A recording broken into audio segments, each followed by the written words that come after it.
Welcome back. It's episode 5, baby. I'm so excited. Last time we had a very nice date with Damien. I'm still very, very much in love, possibly. Today, hopefully, we're gonna be going on a date with Robert. We messaged him last time at the very end, and he kind of left us hanging, but I'm hoping he's just trying to play hard to get, which is a little bit of a game that I don't really necessarily enjoy playing, but I will play. Let's get right on into it. I get up, walk to the living room, then sit down and turn on the TV. Food channel. Oh, Meat Hell is on. You have 10 minutes to cook a 5-course meal that must include these ingredients: steak, lemon, meringue pie, paper clips, and a hammer. If you are unable to finish cooking, or if any of these ingredients are absent from the dish, we will release the wolves. Oh my god. I'm not kidding. Please help us. I lose several hours to whatever the hell that was. Sighing, I get up and walk around the house. My stomach grumbles. Time for lunch, huh? Well, I guess it's time for old Chef Thick to cook a gourmet delicacy. I walk over to the refrigerator and open the door. Not mustard jar being an option. That is foul. Make sandwich. I make a sandwich in its entirety while standing there. Who needs plates? The sandwich. A lost art. I admire my work for a second before I clumsily drop the entire thing on the floor. No! I look around and remember that Amanda is not home. This is still good. 5-second rule, right? I reassemble my sandwich, peeling the pickles off the floor and putting them back where they belong in my mouth. Wait, I'm a wreck. I finish my snack and walk around the house some more, bored. When's Amanda coming home? Oh, I just remembered something. When we were packing up the old house, we found an old basketball hoop that could hang off of the door. It really would bring the living room together. I wonder where I put that. I spend a couple minutes poking around the new place until I find it. After installing it above one of the doors in the living room, I'm ready to dunk. Come on and slam. I take my leap from the free throw line and rocket that sucker down the net. The crowd goes wild. And welcome to the jam. I pull it from the 3-point line, breaking ankles and sinking a fadeaway. And I forgot the rest of the words to the song.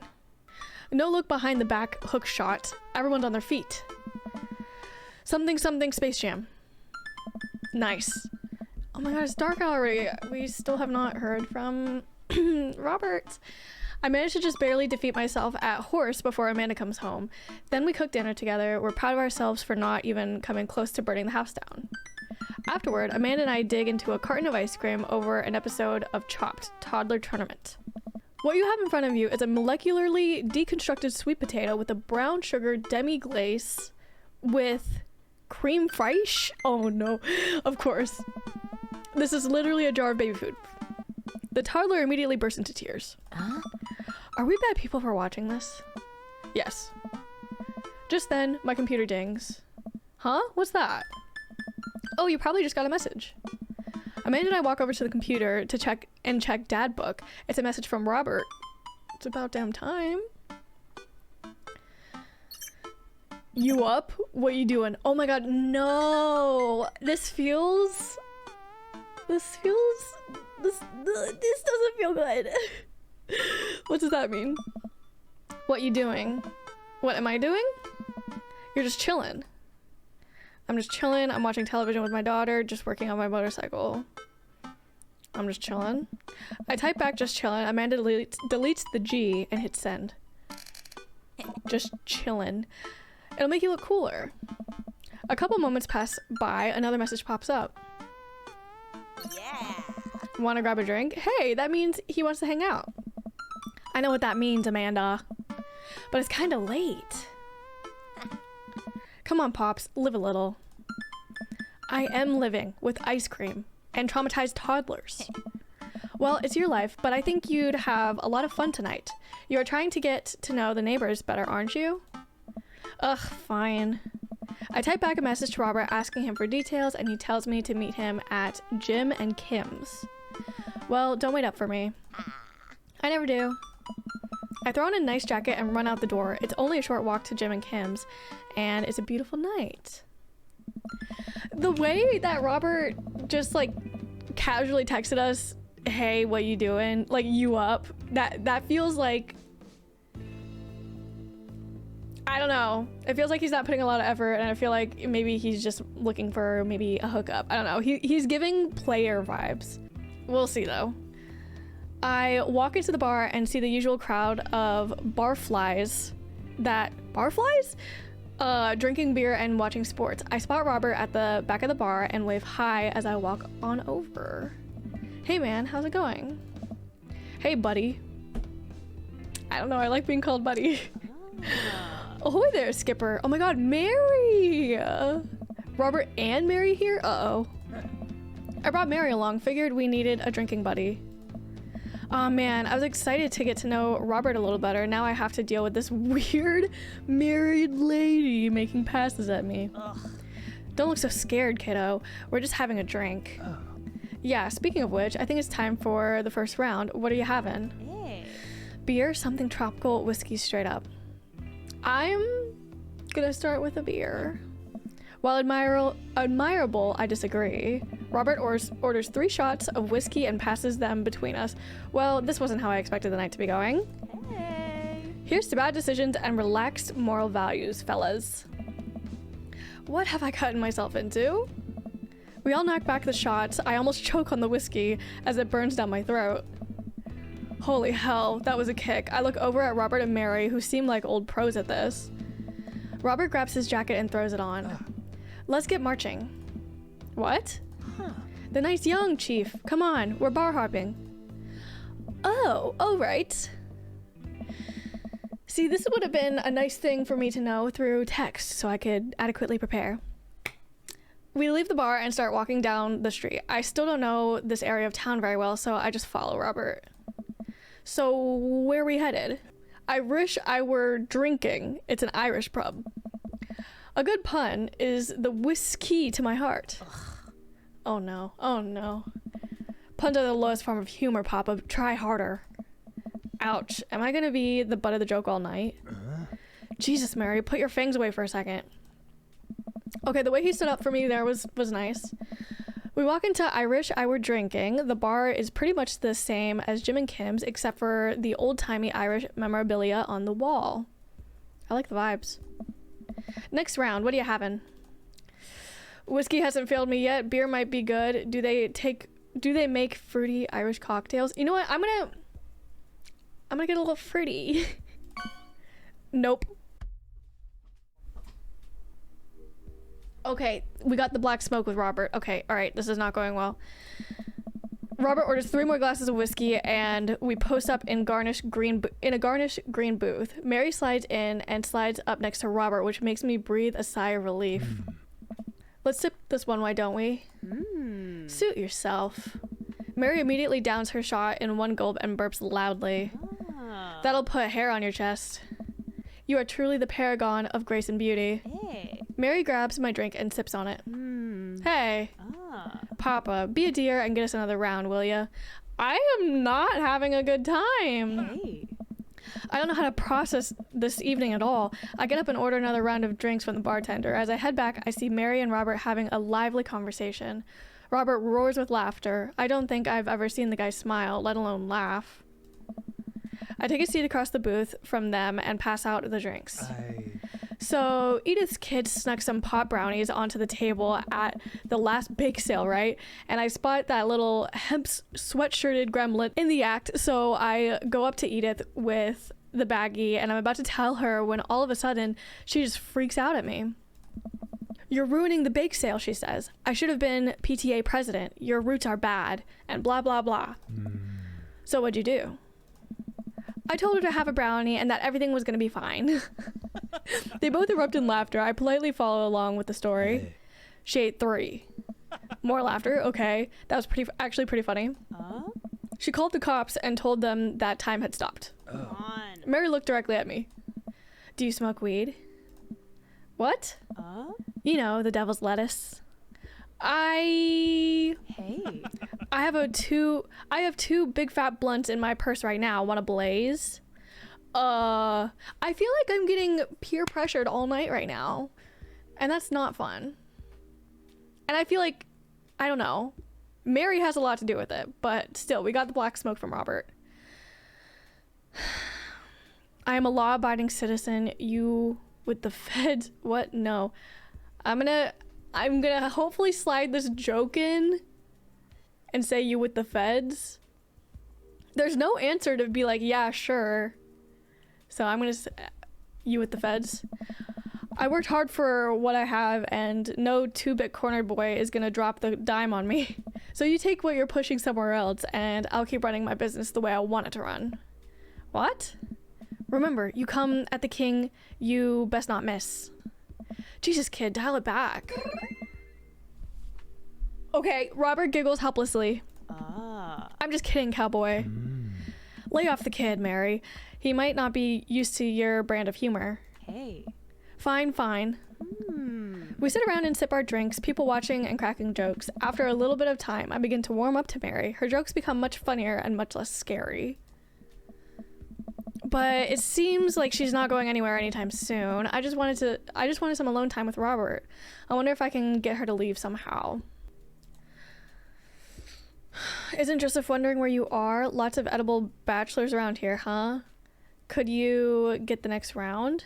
I'm gonna say, could you get the next round? Yeah. You trying to ditch me, pal? I know. Because if you're trying to ditch me, you can just tell me to scram. No, it's fine. Papa wants alone time with his new best buddy, Robert. Read you loud and clear. The wingman breaks formation to pursue their prey.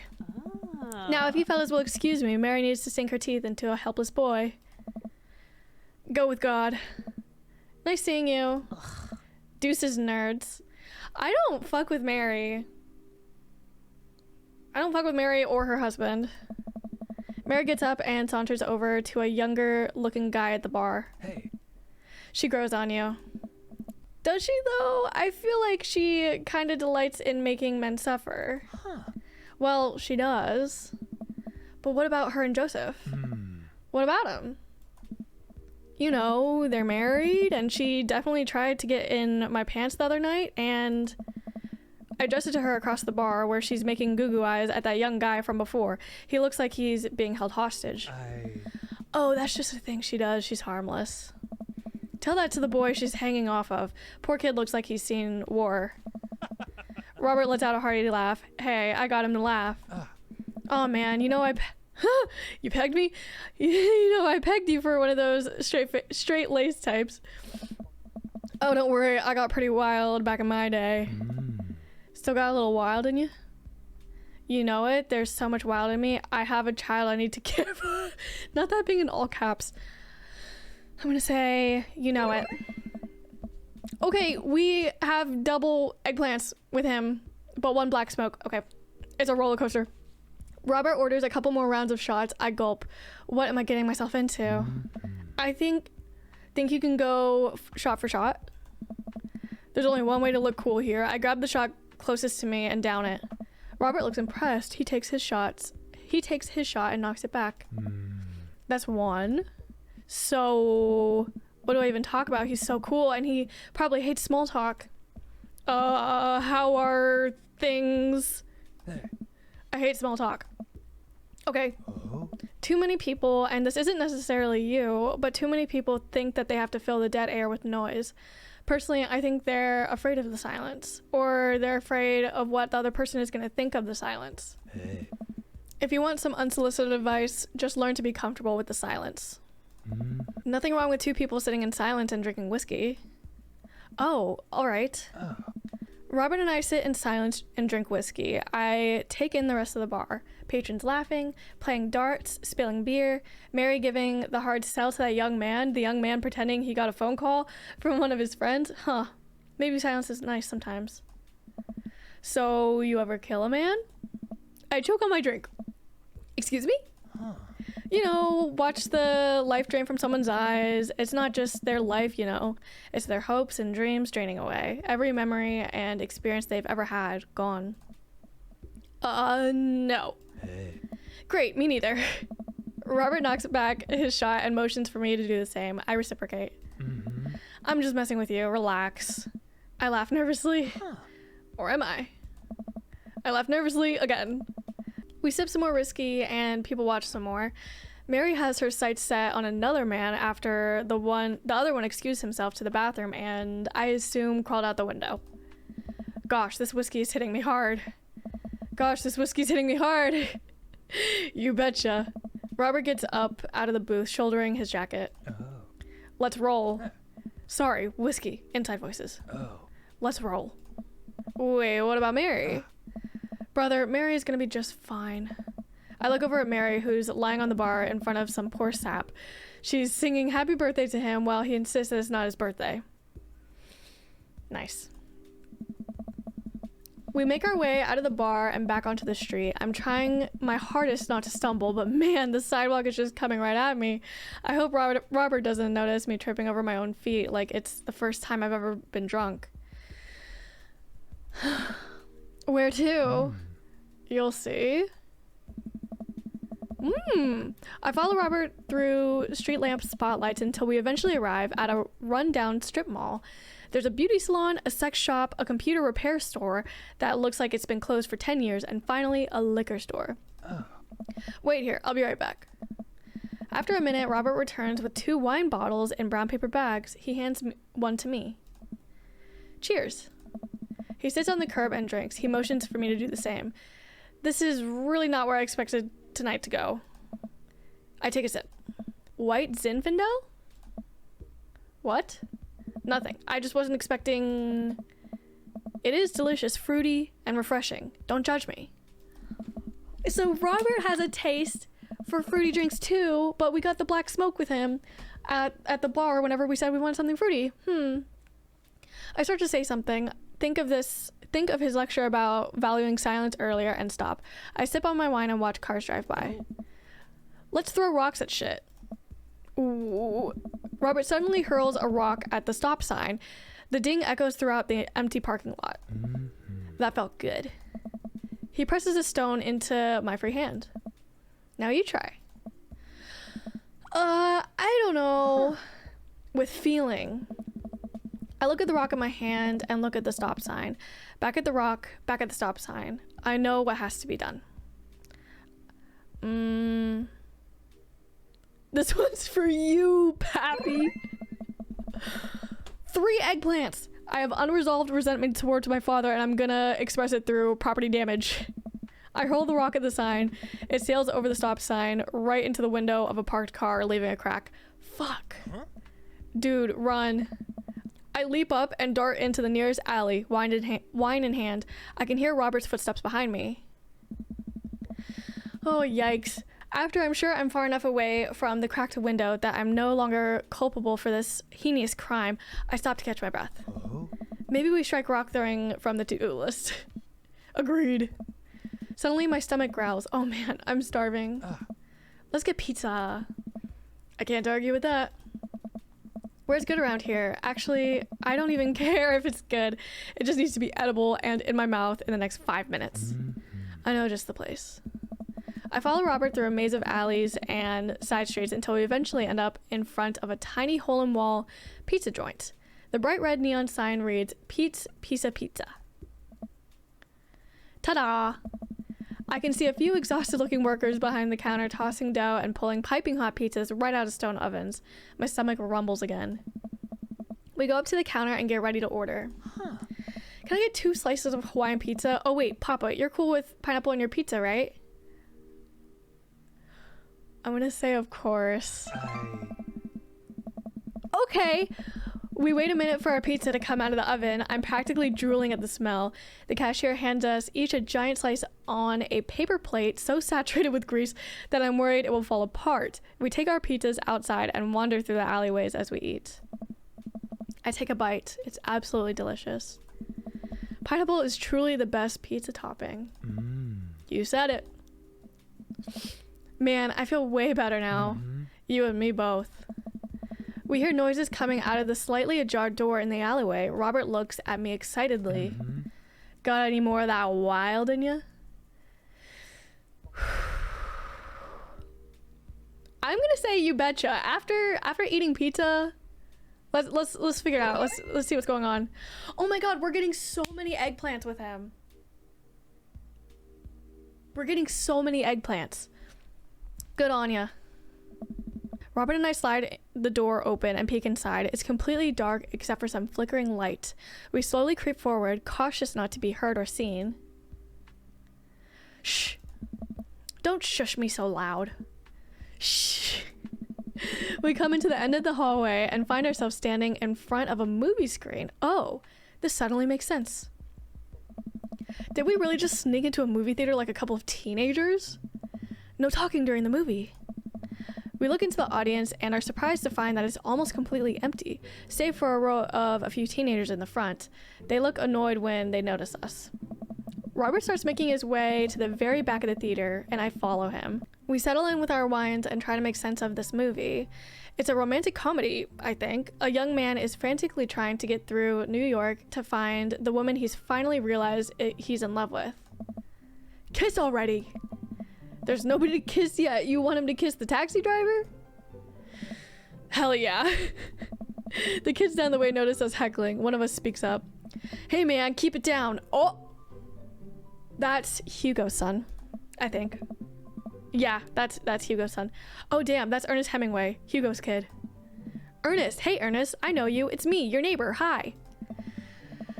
That's embarrassing. Ernest turns back around, embarrassed. I turn back to Robert.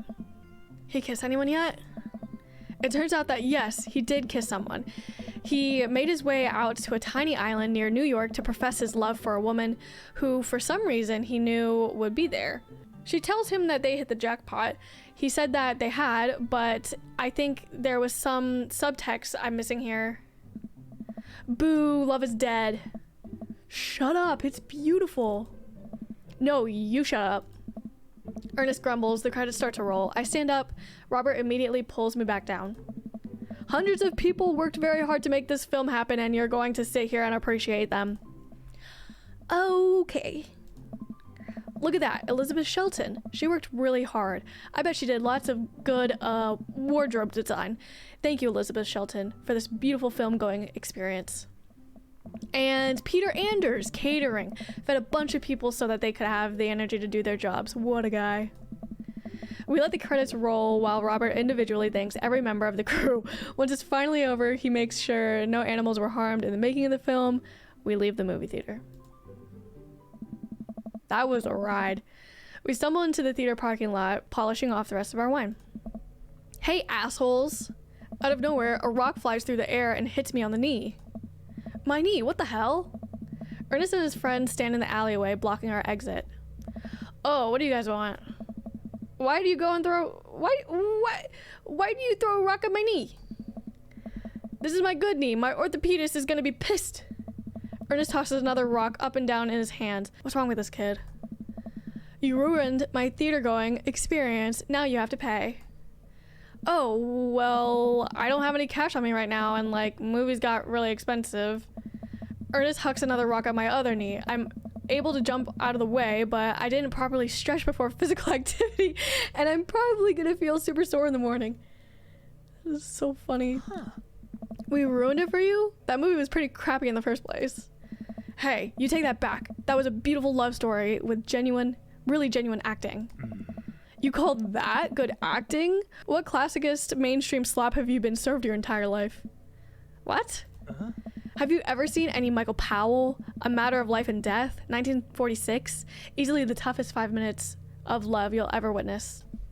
Listen, man. Excuse me? No, you listen. That popcorn-ass drivel the mass media is shoving down your throat will only make you dumber and sadder. You, of all people, should strive for a higher standard in the art you consume. Your name is Ernest Hemingway, for Christ's sakes. Oh no, now you've done it. Ernest rushes Robert, screaming like a banshee. Ah! I dive between Ernest and Robert, trying to stop the kid. He lunges forward, kicking me as hard as he can in the knee. Oh my god, not my knees! Fuck my knee. What? Robert gets in between Ernest and myself. It's as if he's seeing red. Fuck, my fucking knee hurts. Alright, buddy. Talk like punk, get hit like a punk. Robert squares up into a boxer's stance. Queensberry rules. 3-minute rounds with 1 minute rest in between. No low blows, fish hooks, J grabs, or high blows. What?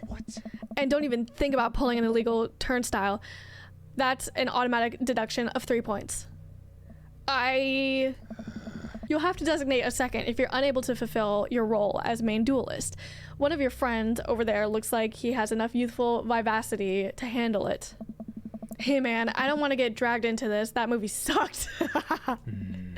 It's too late. You two are bloodbound. If he dies, you die. Sorry, I don't make the rules. Talk to Queensberry. We're just gonna go. Ernest and his friends warily back away. Robert calls after them. The Queensberry Association will hear about this and consume better content. Once the teens are safely out of earshot, Robert turns to me. Were you about to actually fight that kid? Are you kidding me? I would never hit a child. That would be despicable. Okay, I was about to say, that's kind of fucked up that he was like actually ready to like hit a kid. You throw the rules at him though, they always bolt. Nobody wants a Queensberry sanctioned throwdown. But full disclosure, I made half of that up. Wow. See, you don't even have to know the rules, you just make them up. Come on, let's get out of here. Robin and I cool down a bit as we walk back to the neighborhood. I'm so sorry, I get really into the art of filmmaking when I drink. It's okay, I think it's cool how much you like movies. To be honest, I don't know a lot about them myself. Buddy, I got so much to show you. You ever seen any Sam Fuller? I haven't. Fuller's cash. Thanks for defending my honor. Thanks for dinner and a movie. Thanks for the adventure. Adventure's all I got, buddy. Robert throws an arm around my shoulder and we drunkenly belt out tunes all the way back. We finally get to his doorstep. This was an interesting night. I liked it. A smile forms on his cheeks, a rare sight. Let's hang again soon, yeah? Yeah. I linger for a second, swaying drunkenly in the night breeze. Robert claps me on the shoulder. Night, bud. Robert heads back inside and I stumble my way back home. Interesting night. I have no idea what we're gonna score.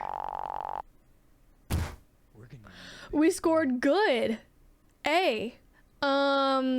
We got several eggplants, quite a few hearts, 1 black smoke. Okay, the top one says goofy, then food channel, paranoia, crime, bad ideas, whiskey.